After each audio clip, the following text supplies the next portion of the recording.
আরে পুটলু, বলেন sir. Food department থেকে আসিছি। আমার লোক কমপ্লেন আসিছে তোর নামে, তুই বলে তুই তো জল মিশলাই বেচাছিস। মুই এরকম নি স্যার, মুই বুদ্ধিমান লোক, মুই কোনোদিন এরকম বেমানি কাজ নি করেছি। স্যার ঘুরে চ, সে কবা আলাই পাতা চলে যাবে।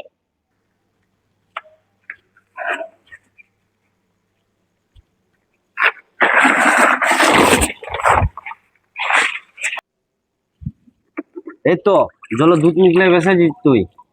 যদি তো জল মিশাবি তো 5 লাখ টাকা ফাইন লাগবে। স্যার এই দিক তো দেখলেন, তো ওই দিক দেখবা চলো, অর্থাৎ দুধ রাখা আছে।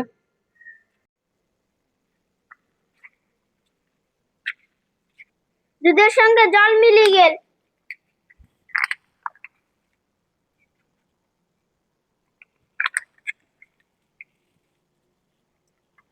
কি না ভালো ভালো লোক খালি বদনাম করেছে।